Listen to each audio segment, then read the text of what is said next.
Hey everyone, and welcome to Boston Autoblog. Compact crossovers are all the rage, and well, they're becoming a rage on this channel as we're doing yet another crossover.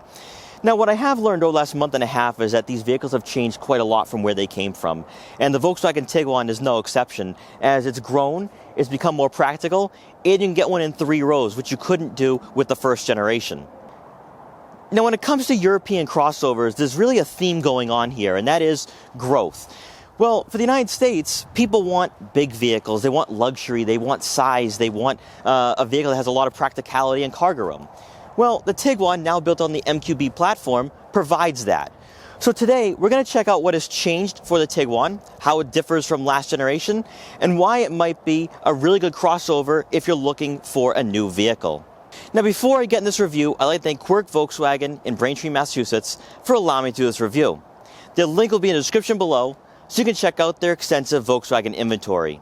And so, without wasting any further time, let's get right in this review.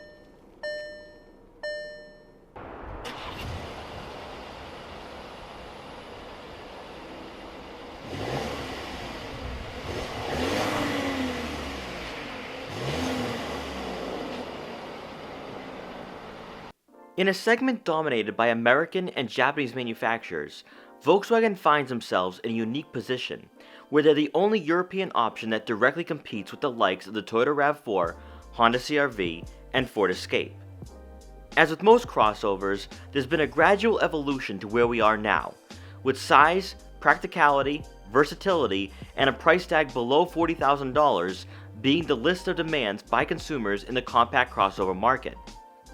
The Volkswagen Tiguan has symbolized these changes, offering a modernized and bigger crossover that meets today's standards, as opposed to the first generation, which represented what a compact crossover used to be. Now built on the MQB platform, the Tiguan is 10 inches longer and 1 inch wider than last generation, gaining much needed size to offer 3 rows, more cargo room, and interior comfort. With new dimensions comes a new look, as the Tiguan of today shares very little in common with its predecessor, as both the front and rear fascias have been reshaped to give this crossover a sleek and European design that sets it apart from rivals. Up front, Volkswagen's current design language that can be found throughout the lineup is incorporated, with a classy front grille, full LED headlights and turn signal indicators, and halogen fog lamps. Coming around to the back, full LED taillights and dual exhaust tips help complete the look of the Tiguan, and gives this crossover a more refined and entry-level luxury appearance that wasn't present for the first generation. The Tiguan SEL Premium we have today is sitting on 19-inch 5-spoke gray alloy wheels, but if you option for the SEL R-Line, you'll get upgraded 20s that go really well with the Tiguan's streamlined side profile that adds a sense of sportiness to the crossover. Rounding out the exterior, you'll get power-folding color-matching side mirrors with integrated turn signal indicators for more convenience when parking. For performance, the Tiguan is powered by a 2-liter turbocharged 4-cylinder engine that gets 184 horsepower and 221 pound-feet of torque, and is paired with an 8-speed automatic transmission. While you do have a lack of engines to choose from, Volkswagen is offering a traditional automatic, whereas some Japanese rivals equip their crossovers with CVTs. Front-wheel drive does come standard, with Volkswagen's 4Motion all-wheel drive system being an additional $1,300 option for the SEL trim. When it comes to fuel economy, you can expect to receive 21 miles per gallon in the city and 29 miles per gallon on the highway, for a combined average of 25 mpgs. Inside, you're greeted by heated leather seats for both the driver and passenger. The driver's side is power adjustable with 3-way memory, whereas the passenger will have to manually find their desired seating position. In front of you is Volkswagen's digital cockpit, and by using the buttons mounted on the heated leather-wrapped steering wheel, you can scroll through a variety of information, while also having the navigation system show up on a screen, which this model didn't have programmed in yet. In this price range, you're not likely to find a digital display this in-depth, as Volkswagen is sharing technology with Audi, putting them far ahead of American rivals and certainly being on par with Japanese manufacturers. Moving over to the infotainment system, the SEL trim receives an 8-inch touchscreen with Apple CarPlay and Android Auto compatibility and onboard navigation to go along with the upgraded Fender premium audio system. Responsiveness and quality are definitely on the more premium side, especially since Volkswagen's CarNet infotainment system is a simplified version of Audi's MMI user interface. You'll get a rear backup camera with trajectory, along with a 360-degree top view camera to go along with front and rear parking sensors. As with most new Volkswagen vehicles, you do get Think Blue, which shows your fuel efficiency numbers and helps you focus on maximizing your MPGs. As we move down towards the center console, you'll find the buttons and dials for your dual-zone climate control and 3-level heated seats. Below that, you'll find 2 USB inputs, a 12-volt outlet, and a small storage compartment for your smartphone.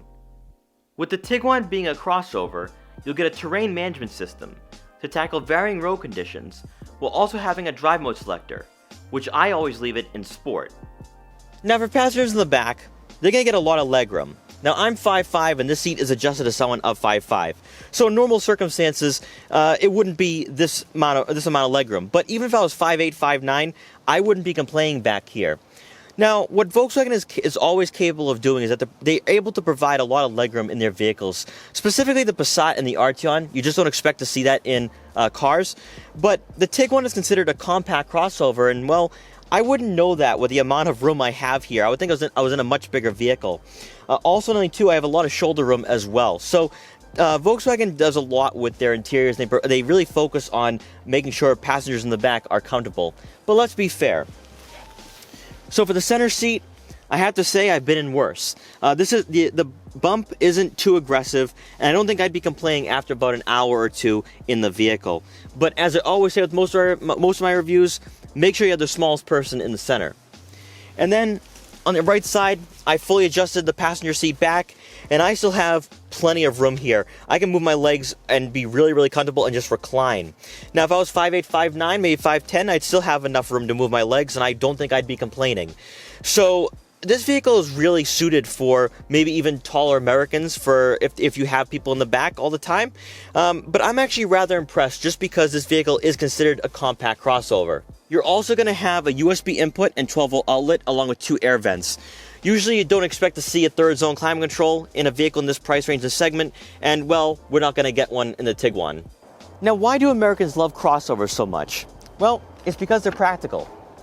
You're going to get a power liftgate on the SEL Premium, and inside you're going to find 36.7 cubic feet of rear cargo room, which is very competitive and right in line with the Honda CR-V and Toyota RAV4. But more importantly is that this vehicle has changed so much that it actually fits the lifestyles of average Americans. The first generation Tiguan only offered 23.8 cubic feet of rear cargo room, and well, just like most European crossovers, they're really fit for European lifestyle and European driving in the city, where cities are smaller, streets are smaller, and so are the parking spaces. But for the United States, we need bigger vehicles. Americans desire bigger vehicles, and they want that. So now with the Tiguan being built on the MQB platform, it provides a vehicle that it fits the lifestyles of average Americans, and also it's a great alternative to the Japanese rivals. Now overall, at the end of the day, the Volkswagen Tiguan really defines the compact crossover segment and the changes we've seen over the last 10 years.